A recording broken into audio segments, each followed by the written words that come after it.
Good morning, good afternoon, good evening, everyone from wherever you're logging in. My name is Marie-Claire Wangari. I am the co-chair of the Pandemic Preparedness Working Group. And this afternoon, from where I'm at, we are going to be discussing MPOX with the lens on a Francophone lens and also a junior doctor's lens. This webinar has been made possible thanks to the JDN Côte d'Ivoire, JDN Ivory Coast in English, which I'd like to thank Anderson, the chair, for linking us up with our speaker for today. Our speaker for today is Professor Kra Ufet, and he's the head of the Communicable Infectious Disease Department at the University of Al-Azhar in Bouake. I hope I got it right. To start us off, we'll have a brief welcome remarks from our JDN chair, Pablo Estrella, and then we'll do a small introduction on what the working group has been up to from Yasen before we hand over to Professor Kra for his 40-minute presentation. We'd like to also appreciate Madam Alexandra Oprea for offering the translation for today's webinar. So if you are, depending on what language you speak, you can go to the little globe icon on the bottom right corner and pick your translation from French to English, and let's see how it goes. So without further ado, I welcome Pablo. Thank you so much, Marie-Claire. Welcome, everyone. It's really exciting to have you all here. It's true that we're trying now to be more inclusive, also in language-wise. So it's great also to see this kind of initiatives. As Marie-Claire was really kind to introduce, I'm the current chair of the Junior Doctors and Junior Doctors Network, sorry. And this kind of initiatives is what we want to keep on promoting for having junior doctors up to date with the most current information, as well as creating this kind of spaces for junior doctors to interact and participate. So feel free also to participate in the chat. We have also the kind support from Alexandra. So remember also to put the interpreter option for hearing the webinar in English. Thank you so much, and back to you, MC.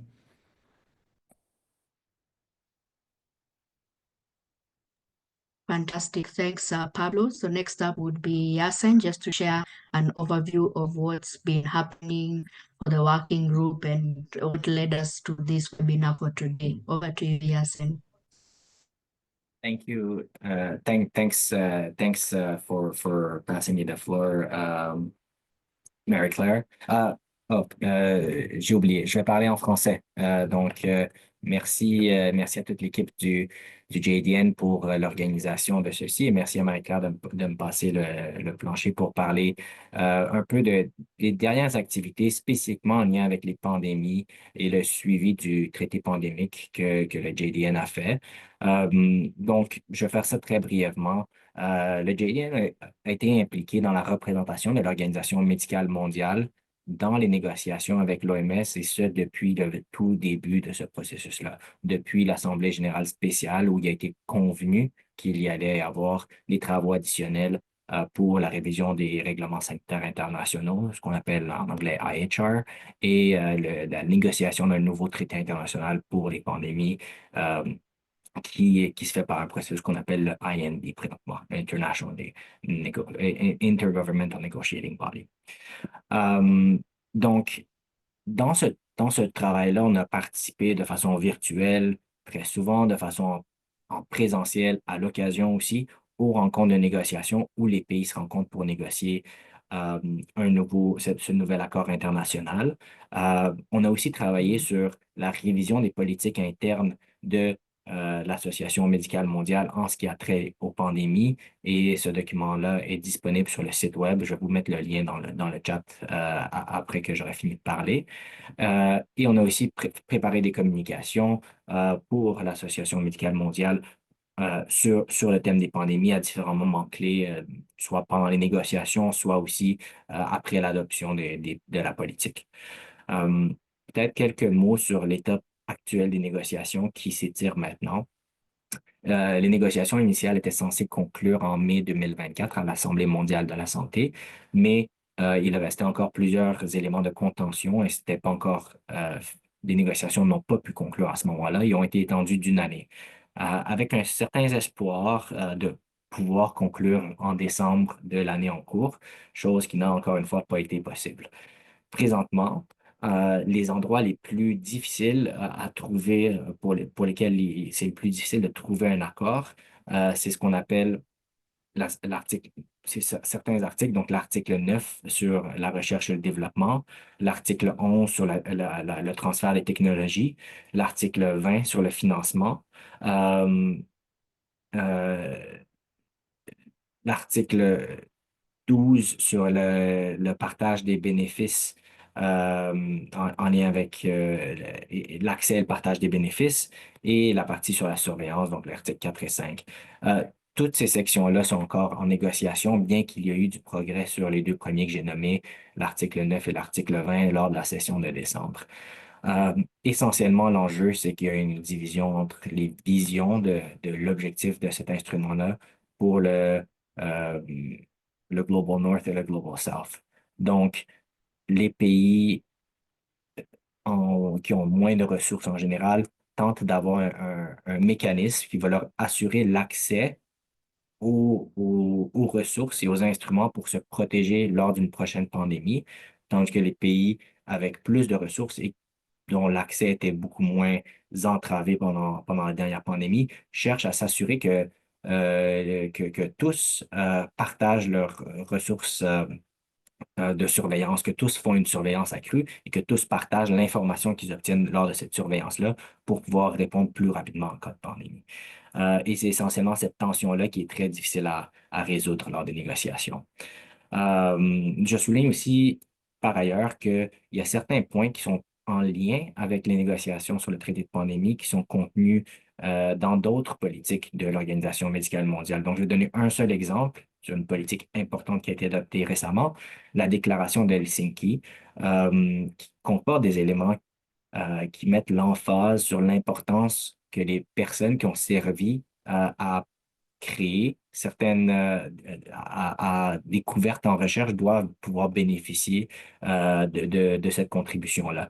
Et c'est un petit peu là où est-ce qu'on parle de Access and Benefit Sharing, où est-ce que les pays qui contribuent à partager des ressources de surveillance s'attendent en retour de recevoir les bénéfices de ce partage-là, donc les vaccins, les traitements, les ressources pour se protéger en cas d'épidémie qui découlent de ce partage-là. Et c'est ça qui est la partie la plus difficile à résoudre. Donc, finalement, je conclus que ce genre le fait qu'on suive ces négociations-là, c'est quelque chose qui peut se faire de façon très ouverte. Les négociations sont publiquement diffusées sur Internet, du moins les quelques parties des négociations auxquelles nous avons accès. La prochaine négociation est en février et il pourrait y avoir d'autres sessions aussi qui seraient décidées l'année prochaine. Et on va notamment avoir un état de négociation très différent à ce moment-là parce que les États-Unis vont notamment changer de gouvernement très prochainement, ce qui influence beaucoup ces négociations. Donc, sur ce, je conclus et je repasse la parole à Marie-Claire et le reste de l'équipe. Merci beaucoup à tous qui sont là.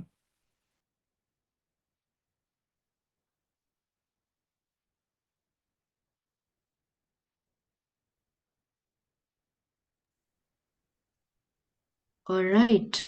Thank you so much, Yasin, for that setting of the stage for this webinar.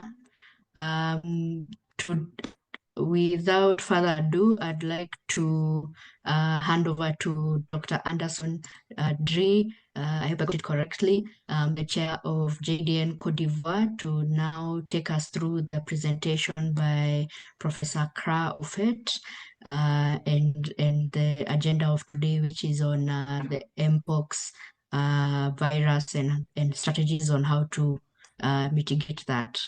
So over to you, Anderson and Professor Kra.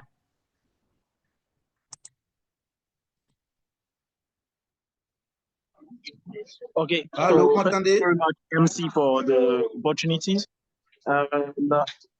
Quietly, I will let Professor start in presentation, and after that, we'll follow the schedule, the agenda previews, and yes. So I let the micro to Professor Kra. Bonjour, vous m'entendez très bien? Oui, on vous Allô? entend. Est-ce que vous voyez mon Oui. écran? Yeah. Mon écran. On ne voit pas l'écran. Ah, d'accord. Not yet. Ok, je vais recommencer. Hmm. Ok, partager, donc partager.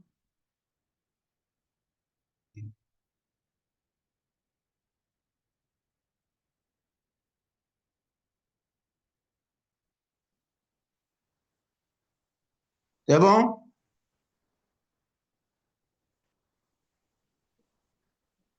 Toujours pas. Toujours pas. Voilà. C'est un peu bizarre, hein? D'accord. Je vais faire le nécessaire encore. J'essaie une deuxième fois si ça ne marche pas. Professeur, si vous n'arrivez pas, elle va projeter et puis vous allez. Ah, oui, c'est ce que j'essaie une dernière fois. Ok.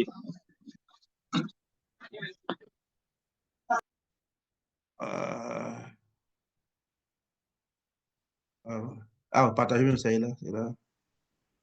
Alors, je ne sais pas pourquoi ça ne marche pas. Ici. Vous voyez mon écran.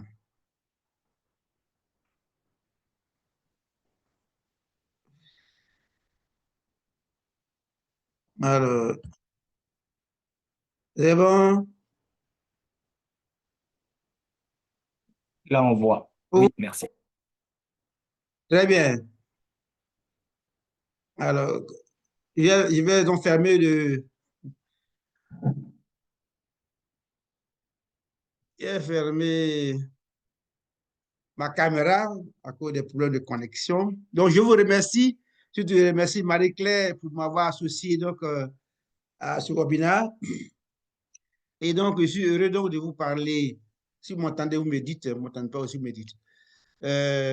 Sur ce thème qui est très important actuellement, le MPOS, où nous allons aborder les aspects épidémiologiques et la prise en charge et surtout la prévention. Alors, voilà, c'est encore les mêmes soucis. Non, il ne défile pas.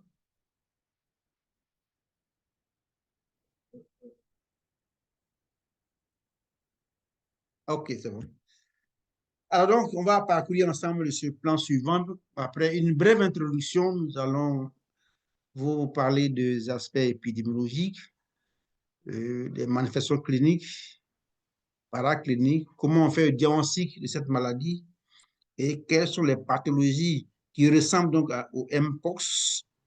Et avant d'aborder les aspects thérapeutiques qui se déroulent en deux volets, le traitement curatif et le traitement préventif. Bien sûr, une petite conclusion se fera donc pour la fin. Alors, pour un type de définition, nous pouvons dire que le MPOS est une maladie qui était anciennement appelée monkeypox ou variole du singe, qui est une zoonose d'origine virale aiguë due à un orthopoxvirus. Il réalise donc une éruption vésiculo-pustuleuse sévère avec des adénopathies et un sujet vulnérable. C'est une maladie qui est réémergente, hein, dans les zones endémiques en Afrique, notamment en Afrique, mais aussi émergente dans les pays de l'Occident, aux États-Unis, en Europe. C'est une maladie qui est à déclaration donc obligatoire pour respecter donc le système de déclaration internationale. Alors, au niveau de l'épidémiologie, nous allons d'abord parler de la fréquence de cette maladie. De façon globale, c'est une maladie qui, le virus a été découvert en 1958 chez un singe, n'est-ce pas, au Danemark. Et le premier cas humain, c'était en 1970, n'est-ce pas, en République démocratique du Congo. Donc, on note des épidémies, petites épidémies dans cet environnement de RDC. Mais en 2022, on a vu donc une épidémie mondiale. Il y avait que le virus est parti donc de l'Afrique pour se propager en Europe, aux États-Unis et même en Asie. Ce qui a poussé donc l'OMS à déclarer donc ce problème comme un problème d'urgence internationale. Donc, si on prend en compte les nombres, de 2022 à 2024, eh bien, il y a plus de 100 000 cas confirmés avec plus de 220 décès. Attendez, je ne sais pas ce qui se passe. Oh, oh, oh, oh.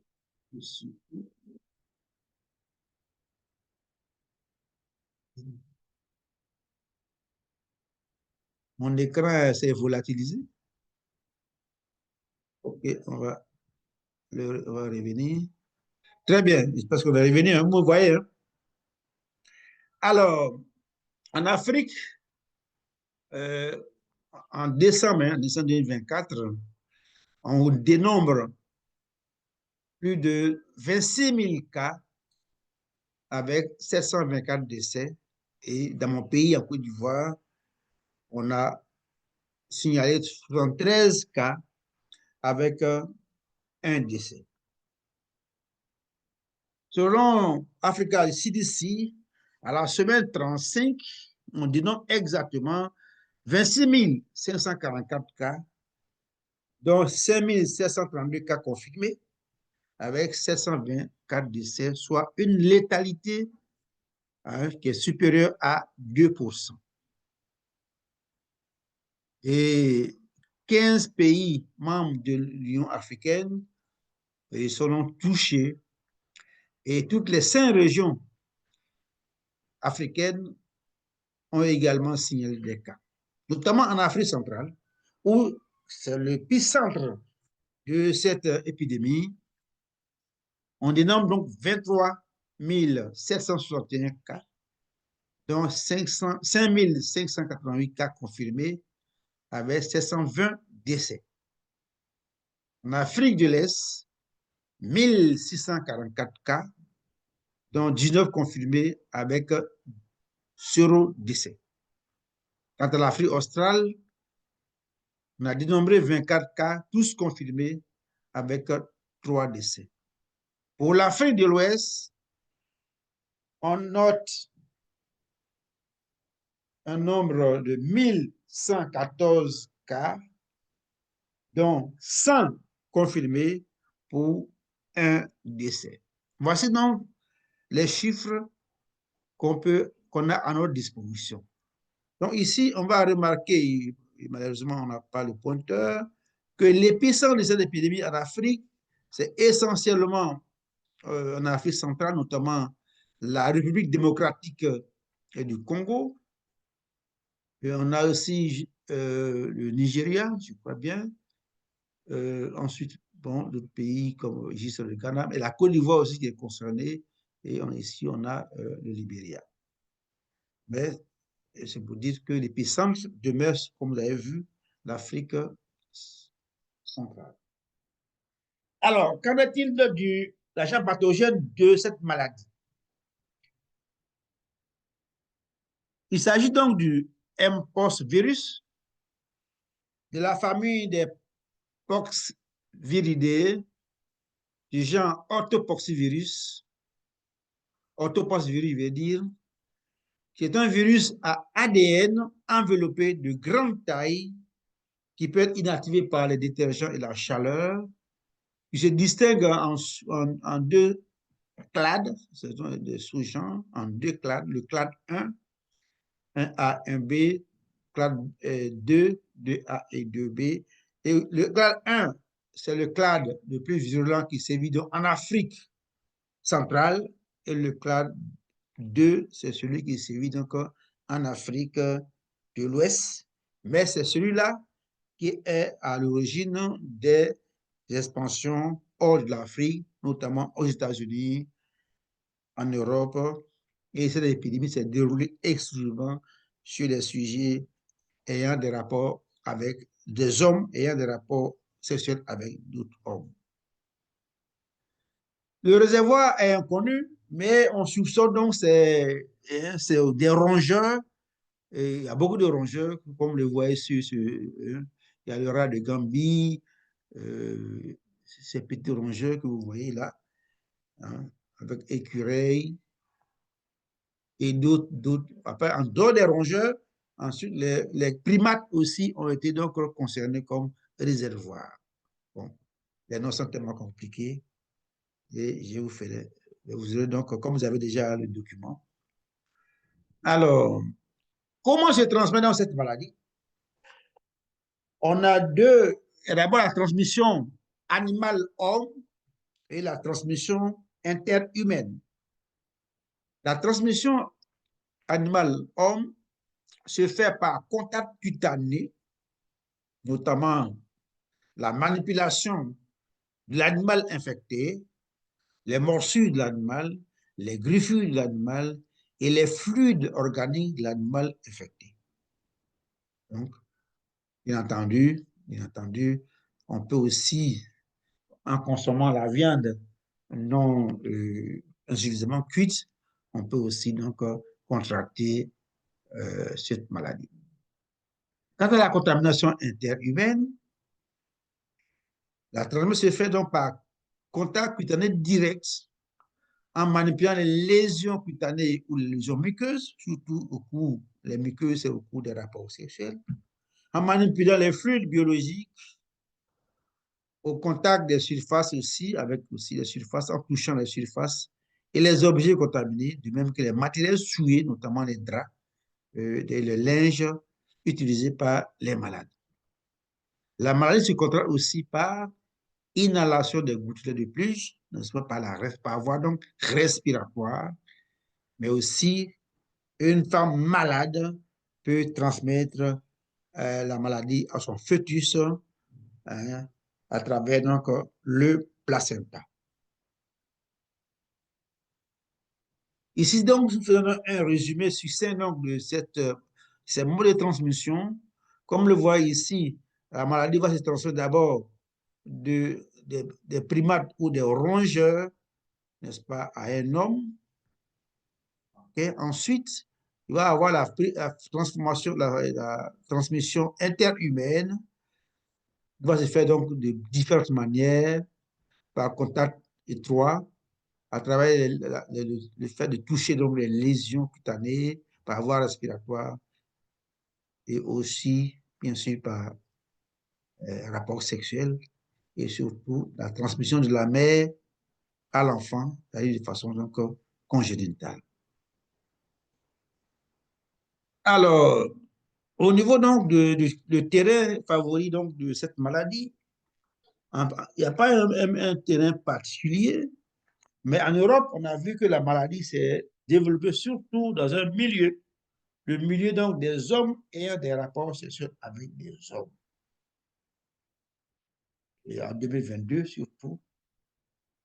Et les facteurs qui favorisent donc la gravité de cette maladie, c'est l'âge extrême, la maladie plus grave chez l'enfant, chez le vieillard et chez le sujet non vacciné. Elle est aussi grave chez les sujets immunodéprimés, notamment déprimés par une grossesse ou par le VIH ou par des médicaments qui sont immunosuppresseurs. Le nombre élevé de lésions cutanées supérieur à 100 est aussi un facteur de gravité de cette maladie. Tout comme le clade 1, c'est notamment le clade 1B, qui est le clade de l'Afrique centrale, qui est le plus virulent, où on peut atteindre la létalité de 11%, alors que le clade ouest-africain, on est au maximum à 6% de létalité. En ce qui concerne les manifestations cliniques, il faut savoir que comme toute maladie infectieuse, la maladie va se dérouler selon 3 phases. Il y a une période d'incubation qui est silencieuse, il n'y a pas de symptômes, qui va de 5 à, va durer 5 à 21 jours.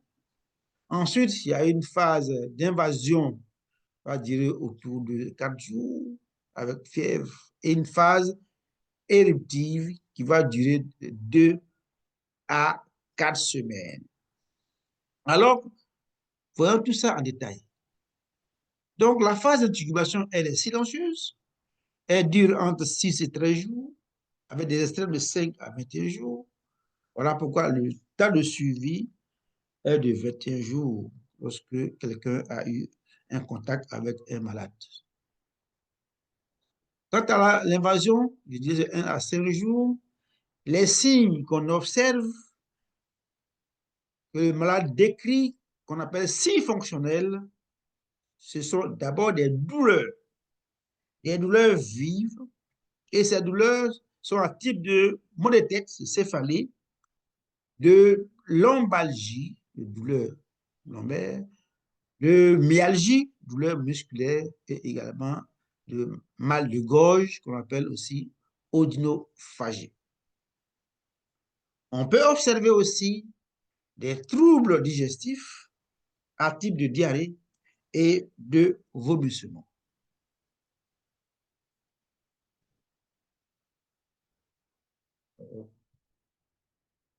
Quant aux symptômes généraux, il s'agit essentiellement de la fièvre qui est très élevée, 39-40 degrés, associée à un malaise général, une asthénie et une anorexie. Quant aux symptômes physiques, l'examen va mettre en évidence des adénopathies, qui sont donc une augmentation de la taille des ganglions, ici essentiellement au niveau cervical et aussi au niveau de l'inde. Donc, on a des adénopathies cervicales et des adénopathies inguinales. Elles sont de taille variable, volumineuses le plus souvent, mais surtout, elles sont douloureuses, elles sont fermes, avec un contour qui est régulier, et ces adénopathies ne fistulent jamais.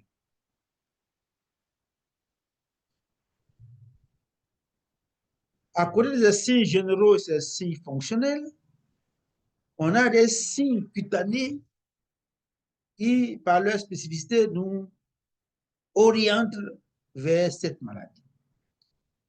Il s'agit donc de l'exanthème vésiculo-pustuleux.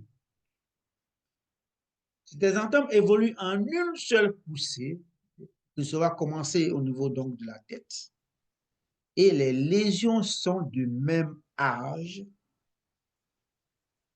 et ces lésions vont évoluer par étapes successives. La maladie va débuter par une macule, des macules. Il s'agit donc ici d'une coloration rouge sur une peau blanche qui s'efface donc à la vitrepression. Ensuite, ça va évoluer vers une élevure cutanée. La peau va se surélever, mais sans contenir donc de liquide.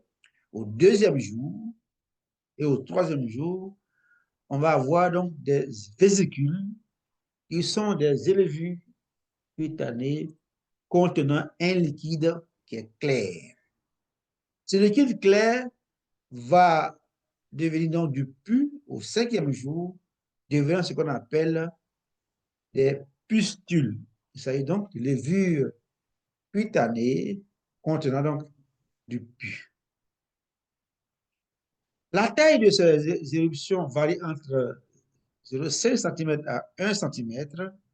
Le nombre également varie lorsque peut atteindre, dépasser 1000. On peut aussi, ces lésions peuvent atteindre la peau glace, bien sûr, mais surtout peut aussi atteindre les muqueuses buccales, les muqueuses au niveau génital et même les muqueuses anales.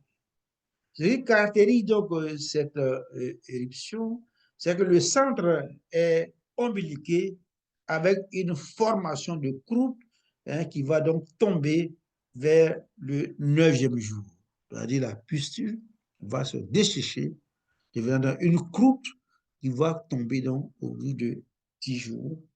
Et c'est lorsque la croûte tombe, c'est en ce moment-là que le malade perd, n'est-ce pas, sa contagiosité. C'est le fait que la croûte tombe, on peut dire que le malade est guéri, que le malade n'est plus contagieux. Il n'y a pas des éléments de guérison clinique. Ici, c'est la chute des croûtes qui détermine la guérison du patient. Alors, toujours cette manifestation à la fin d'état, l'interrogatoire du malade va nous préciser son âge, va rechercher une ensemble de vaccinations antivarioliques. Vous savez que la vaccination antivariolique a été arrêtée en 1980. Donc, vous voyez que tous ceux qui sont nés donc, après cette date, normalement, n'ont pas de vaccin antivariolique. Et je le dis parce que le vaccin, les deux virus ont des parentés antigéniques, dont le vaccin contre la variole protège à 80% contre le Mpox. Et à cet interrogatoire, on va aller chercher une notion de voyage en zone d'endémie ou en zone d'épidémie, et surtout une notion de contagion avec un cas de Mpox. Il faut aussi apprécier le terrain, notamment rechercher une grossesse. On a dit que la transmission peut se faire aussi du fœtus, de la mère au fœtus, donc c'est important de rechercher cette notion. Il faut chercher aussi une notion d'immunodépression, ça peut être le VIH ou autre, comme des médicaments, des corticoïdes au long cours ou d'autres immunosuppresseurs. L'enfant, on sait que c'est plus grave chez l'enfant, on va rechercher une malnutrition, l'alcoolisme, le tabagisme et la toxicomanie. Donc, c'est l'interrogatoire donc va préciser ces éléments, l'âge, la notion de vaccination, le séjour en zone d'endémie et surtout la notion de contagion au Mpox et apprécier donc le terrain pour pouvoir évaluer donc la gravité de cette.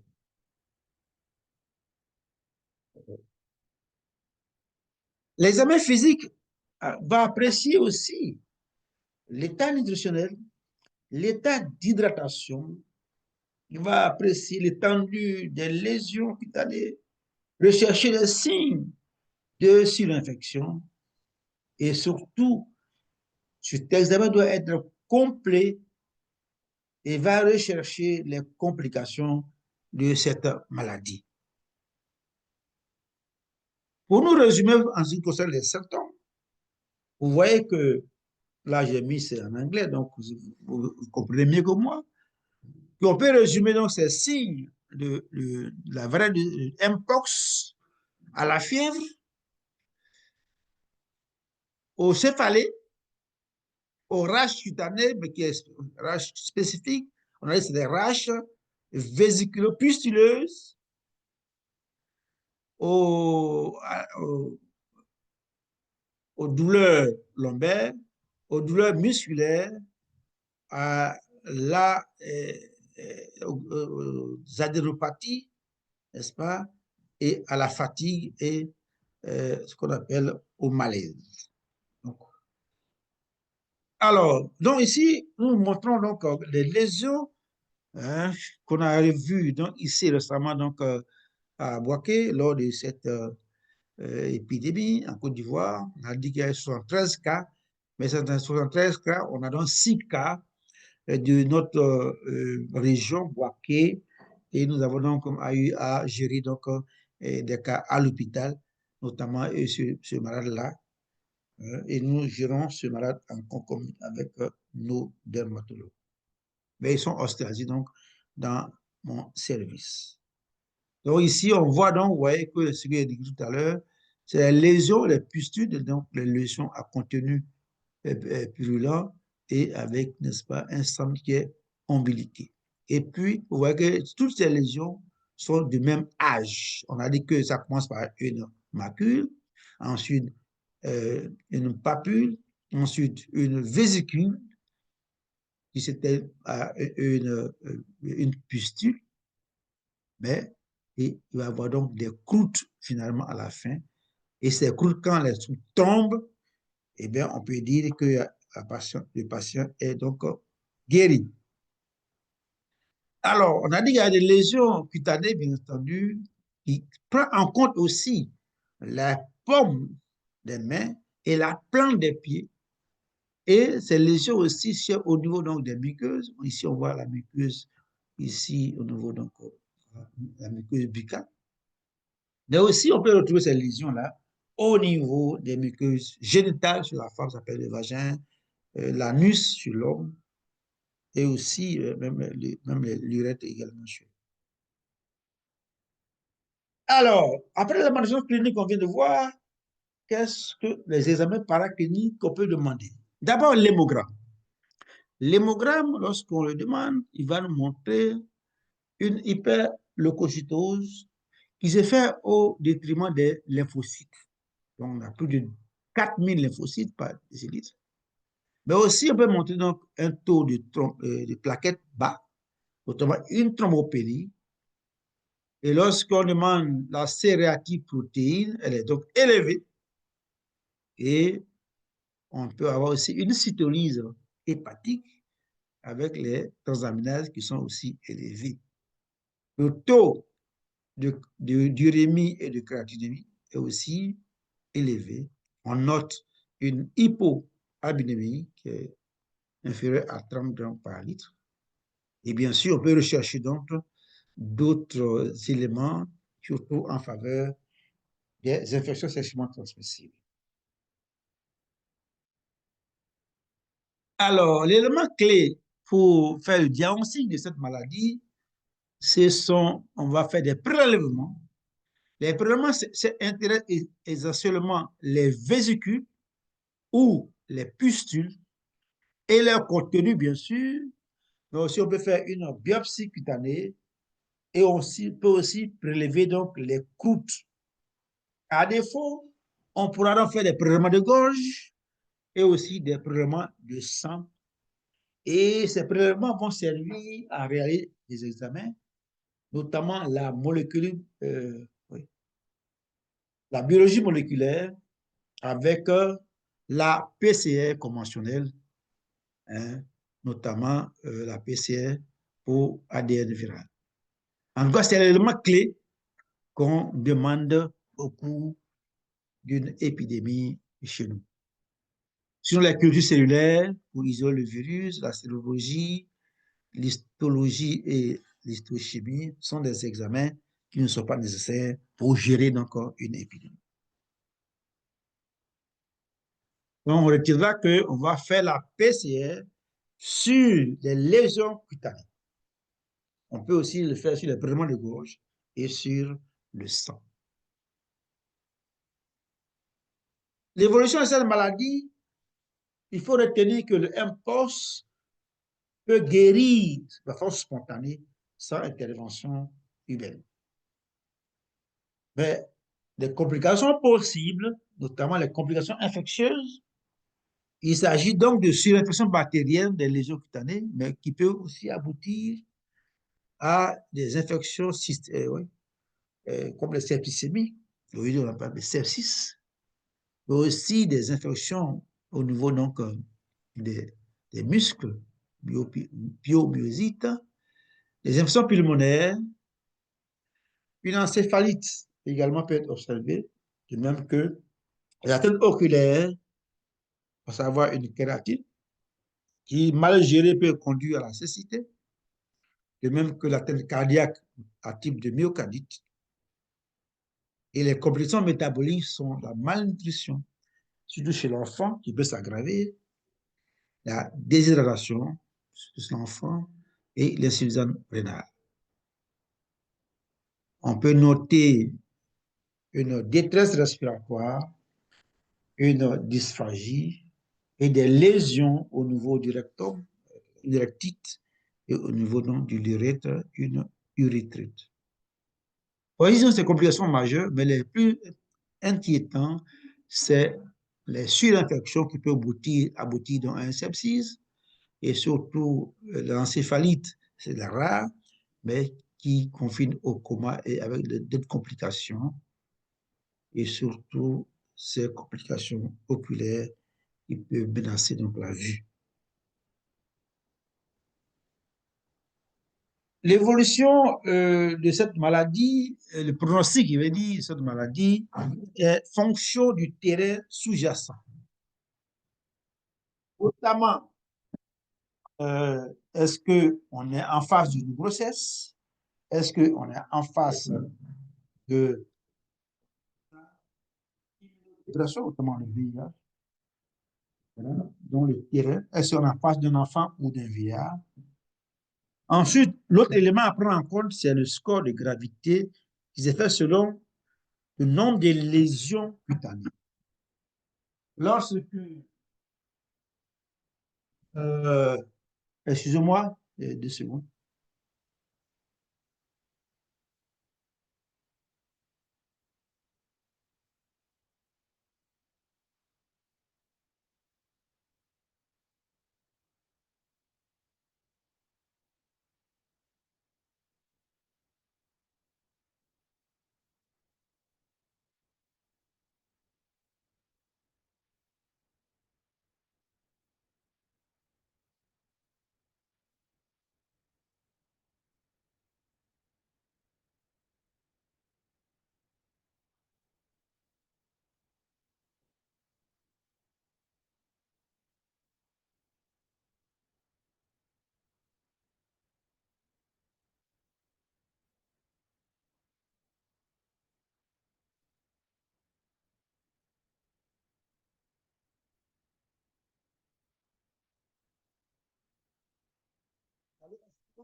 Si vous voulez la porte à mon fils ici à la maison. Donc, c'est le lésion, le nom de lésion aussi peut être un critère de pronostic. Donc, on va qualifier la maladie de légère lorsqu'on a moins de 25 éléments et de très sévère lorsqu'on a plus de 250 lésions.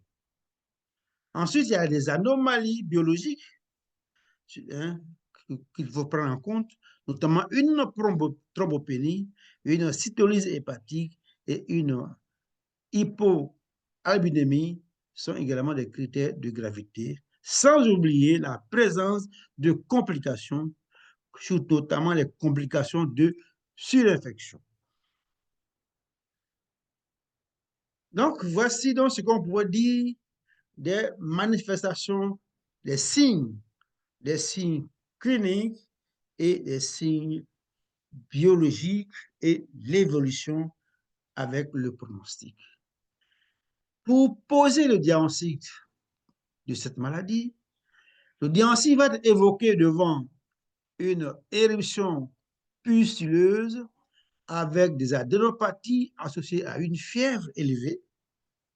Et ce diagnostic va être étayé par cette notion d'exposition à un cas de mpox ou de voyage dans une zone endémique ou épidémique, devant également une lymphocytose, une thrombopénie et une cytolyse hépatique.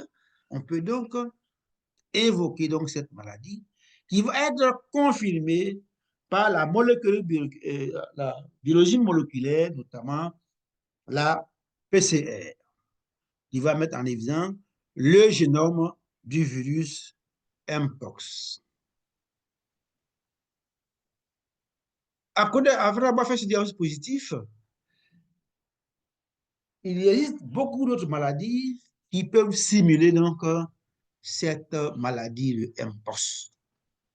La liste est longue, mais nous parlons successivement de la varicelle, du molluscum contagiosum, de l'herpès, de la rougeole, de l'histoplasmose cutanée, bien sûr, de la cryptococcose cutanée et des toxidermies. Alors, la varicelle, vous savez, c'est une fièvre éruptive infantile qui est vraiment très fréquente. Et dans la varicelle, on a aussi des vésicules ombiliquées, mais ce n'est pas des pustules. Ici, le contenu est clair. Et la varicelle, ce qui distingue, c'est qu'il va avoir des lésions au niveau du cuir chevelu. Hein? Quand vous voyez une éruption qui touche le cuir chevelu, c'est la varicelle. Autre chose. Et dans la varicelle, les éruptions se font à plusieurs vagues, au moins 5 vagues, ce qui fait que dans le même territoire, on va avoir des lésions d'âge différents. Alors que dans le mpox, les lésions sont du même âge. Même si la lésion évolue de macule à papule, ensuite vésicule et pustule et croûte, les lésions dans la même zone sont du même âge. Alors que dans la varicelle, les lésions sont d'âge différent parce qu'il y a plusieurs poussées. Autre diagnostic différentiel, c'est le molluscum contagiosum. Ici, il s'agit de l'enfant, mais aussi, surtout, ce que nous, dans nos pratiques, on voit, c'est le sujet infecté par le VIH. Les lésions sont aussi ombiliquées, mais le molluscum contagiosum siège n'est pas sur tout le corps. Ça peut être localisé, donc, n'est-ce pas, à un endroit donc, du corps, mais pas sur tout le corps, comme le mpox. Quant à la rougeole, c'est aussi une maladie, n'est-ce pas, de l'enfant non vacciné. Et ici, on a donc une éruption qui est maculopapuleuse, donc qui n'évolue pas vers une vésicule ni vers une pustule. Donc, ça reste aux premières étapes de mpox, une macule et une papule, éruption maculopapuleuse, qui débute au niveau donc de la tête, notamment au niveau de la face, derrière les oreilles, et qui va descendre au deuxième jour au niveau donc de la racine des membres supérieurs et du thorax. Au troisième jour, ça va toucher la racine des membres inférieurs et l'abdomen et se généraliser donc en 4 jours.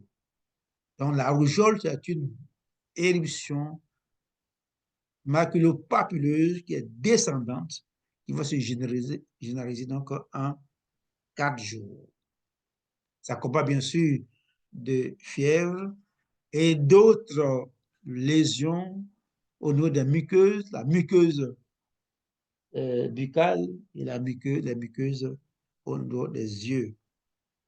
Et bien sûr, d'autres signes comme la diarrhée et les vomissements chez les enfants non vaccinés. Ensuite, autre élément diagnostique, c'est la cryptococcose cutanée. Eh bien, on les observe le plus souvent chez les sujets infectés par le VIH. C'est encore ici, on a aussi ici des nodules ombiliqués ou bien ulcérés et qui vont également se localiser à des zones bien précises. Mais lorsqu'on voit une cryptococcose cutanée, en général, c'est qu'on a une localisation généralisée, notamment au niveau donc, du LCR et du cerveau. On l'a mis généralisé. Donc, la cryptococcose neuroméningée, pour nous, nous oriente vers la cryptococcose neuroméningée. Et devant cela, on va faire rapidement une ponction lombaire et donc identifier que le siège de la lésion se trouve aussi au niveau donc, de LCR et on va donc faire un traitement adapté. Alors, donc ici, c'est une iconographie qui vous montre la différence entre le M-post ici à gauche, vous voyez que les lésions ici sont pustuleuses et ombiliquées. Dans le molluscum contagium, c'est aussi ombiliqué, mais vous voyez qu'ici, il n'y a pas de pus, hein, et c'est limité au niveau donc, de la face. Ici, c'est au niveau donc, de tout le corps, alors que ici, c'est limité au niveau donc, de la face, et c'est chez un enfant, le plus souvent un enfant infecté par le VIH ou un enfant qui est malnutri. La varicelle, vous voyez que la varicelle, ici, les lésions sont également vésiculeuses, mais pas pustuleuses. Et vous voyez que les lésions dans une zone sont d'âge différent. Il y en a qui sont au stade de papule et d'autres sont au stade de vésicule dans la même région. La cryptocose cutanée, vous voyez que c'est il faut en général, c'est les mêmes lésions comme tout à l'heure, le molluscum. Et ici, c'est ombiliqué, comme ici, mais ici, il n'y a pas de pus. Et c'est lorsque on va donc analyser ces lésions prélevées qu'on va donc faire un examen mycologique qu'on va mettre en évidence sur cette maladie. Alors, donc, après avoir fait donc, le diagnostic différentiel, on ne va pas parler donc de toxidermie, bien entendu, et des autres, mais on a essayé donc de nous faire le focus sur ces éléments qui sont fréquemment racontés dans notre pratique. Alors, donc, on va aborder le traitement. Dans son volet curatif, ensuite, on va parler du traitement préventif. Le traitement curatif, eh bien, a pour but d'améliorer le confort du patient, de traiter et de prévenir les complications et surtout de rompre la chaîne de transmission.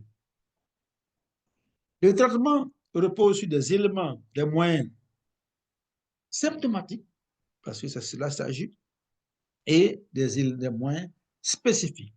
Mais ici, le traitement est avant tout symptomatique, surtout dans nos pratiques africaines. Et vous? Mais ces moyens-là, on a des moyens spécifiques comme les antiviraux, qui n'existent pas dans notre pratique, mais cela ne veut pas dire qu'on ne peut pas le savoir.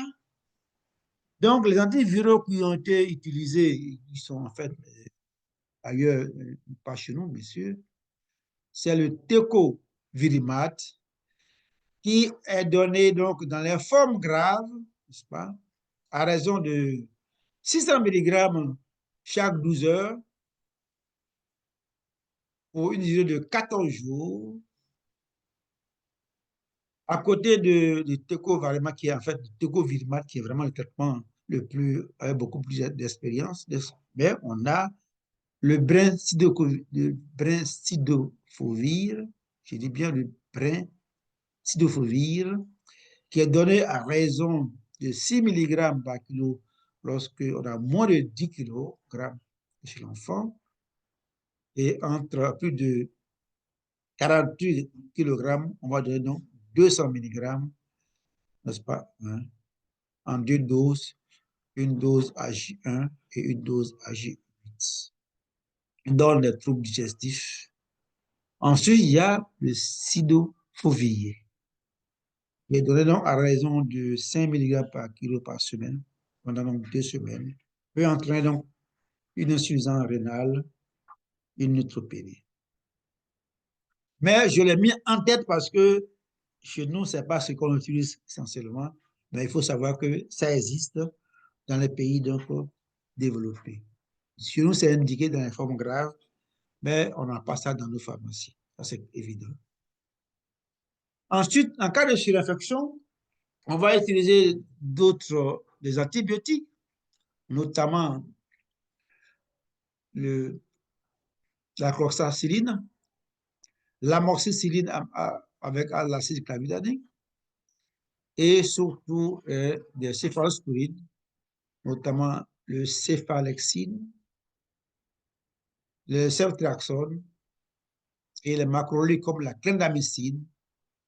Et bien sûr, en cas de sepsis, on peut associer donc ces bêta-lactamines des aminodides, notamment la gentamicine, à raison de 3 à 5 mg par kilo en IVD ou en IM sur le mec. Alors, donc le traitement majeur de Mpox, c'est un traitement symptomatique qui repose avant tout sur l'isolement avec des mesures de prévention et contrôle des infections, aussi bien à domicile qu'en milieu hospitalier. Donc l'isolement, c'est un des traitements majeurs. Une des mesures de santé publique majeure, c'est l'isolement, soit à domicile, à l'hospitalisation. Ensuite, le malade pourra bénéficier pour les douleurs. On a dit que les antibiotiques sont douloureuses, des antalgiques, notamment le paracétamol. Le paracétamol, mais si ce paracétamol n'arrive pas à soulager le malade, on peut aller jusqu'au tramadol. Ensuite, il faut faire un apport hydroélectrolytique avec des solutés comme le sérum salé isotonique, comme le ringer lactate, comme le sérum salé glucosé isotonique, avec donc des électrolytes adaptés. En cas de choc, on pourra faire un reportage vasculaire avec des macromolécules, ou aussi, en cas de choc septique lié donc à une surinfection, on peut utiliser aussi les amines vasopressives ou vasoactives. Les antihistaminiques, à cause donc de démangeaisons, peuvent être utilisés. Mais surtout, ce qu'il ne faut pas oublier, qu'il ne faut jamais oublier, ce sont donc les soins locaux, les soins de la peau. On va entrer en détail tout à l'heure. Mais surtout, ces malades ont besoin d'un soutien psychosocial, parce que ces malades sont souvent victimes dans la société de discrimination et de régie.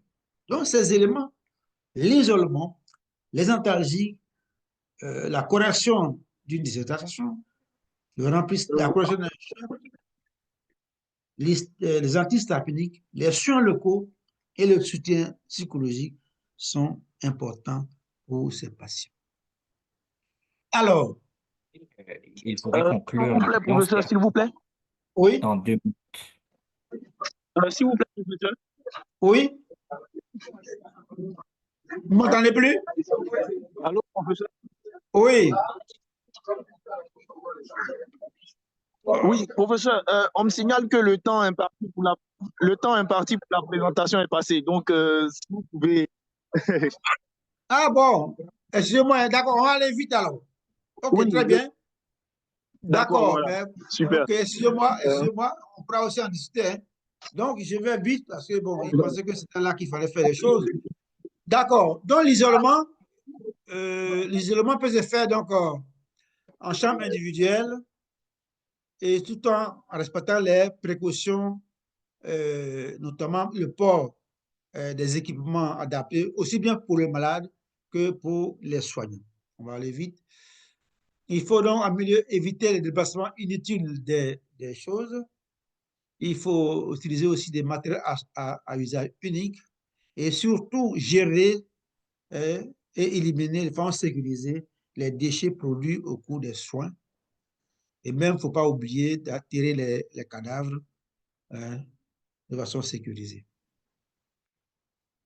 Alors, donc, tout ça, j'ai déjà dit en l'autre côté. Les soins locaux, c'est le dernier point ici. Il faut que le malade ait une douche quotidienne avec antiseptique. Il faut surtout éviter les topiques traditionnels, n'est-ce pas? Les crèmes, corticoïdes, les talcs. Il faut garder les lésions sèches. En général, on utilise l'éosine aqueuse, n'est-ce pas? Aussi bien pour les enfants que pour les adultes. Il faut aussi, lorsqu'il y a des atteintes des yeux, il faut utiliser donc des éléments, des éléments pour les yeux, des antibiotiques ophtalmiques et les autres. Mais aussi des soins buccaux, par des antiseptiques de la région Bicale. Alors, donc, je vais parler donc, dans un cas simple, c'est le plus souvent le cas, on va isoler à domicile, on va donner du paracétamol, le plus souvent associé à un peu de vitamine C, et on va proposer un régime hyperprotéique, surtout des soins locaux et un soutien psychosocial pour renforcer le patient contre la discrimination et le rejet. Pour la prévention, il faut dire qu'il y a les mesures collectives qui sont les mesures prévention et contrôle des infections, l'éducation sanitaire pour savoir et pour informer les patients, et éventuellement faire une surveillance épidémiologique et déclarer les cas, et surtout dépister et traiter les cas, mais surtout faire le suivi des sujets de contact pendant au moins 21 jours. Et autre mesure individuelle, c'est la vaccination. Et cette vaccination, il y en a beaucoup, hein, vous voyez les trois, mais c'est le deuxième qui est beaucoup plus utilisé. Et donc, c'est indiqué donc chez les sujets qui ont des rapports sexuels multiples, les homosexuels, les agents de santé, les personnes de laboratoire et les membres de l'équipe de response aux épidémies. Et ils restent en pré-exposition et en post-exposition, ce sont les sujets contacts. Entre le 4e et le 14e jour, on peut faire cette vaccination. Excusez-moi, pour conclure, je vais dire que c'est une maladie qui est endémique, mais qui, depuis 2022, est en pleine expansion, aussi bien en Afrique qu'en dehors de l'Afrique. Et la manifestation la plus importante, c'est une éruption vésiculo-pustuleuse avec des adénopathies accompagnées de fièvre. Et le traitement est symptomatique, reposant sur ces mesures agivantes, notamment les soins locaux, les antipyrétiques et la prévention passe par un dépistage précoce des cas et le respect des mesures de prévention et de contrôle des infections. Et surtout, la vaccination. La vaccination, je vais dire un mot, c'est le même vaccin que la variole, parce que pour le moment, on n'a pas encore développé des vaccins spécifiques pour Mpox, mais bien sûr, à cause de cette parenté antigénique, le vaccin de la variole protège très bien contre le Mpox. Mesdames et messieurs, je vous remercie pour avoir été trop long et surtout, je suis à vous pour répondre éventuellement à vos questions. Et je vous remercie. OK, merci bien pour votre présentation. If anyone here have any question or need some clarifications, you can open his micro and ask your question.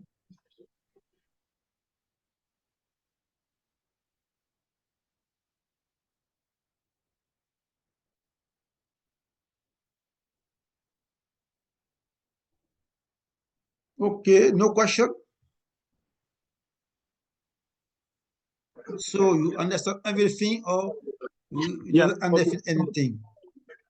So if there are no questions, I think we'll pass to the next step, the next and the final step of this webinar.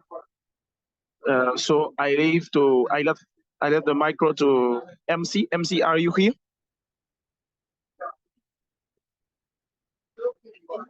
Yes, I am. Hello, MC. Okay, so it's finished right now, and there is no question, so we can go to the next and the final step of this webinar.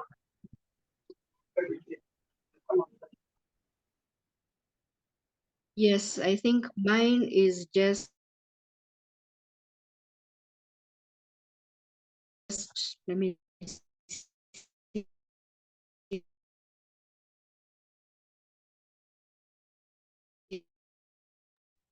if my camera will allow. I can open my mine is just but to detailed presentation. I had a technical time. So I think I'd just like to say thank you very much for taking us in how it intersects for junior doctors, especially those based in Francophone regions, especially in the Africa continent.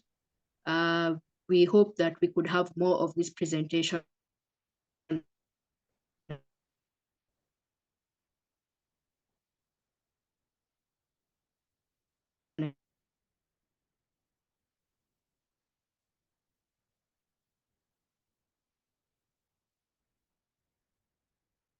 and discussions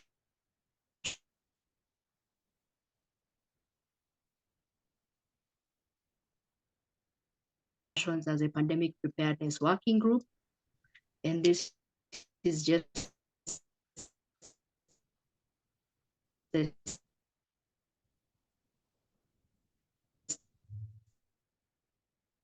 start of the Ça s'entrecoupe.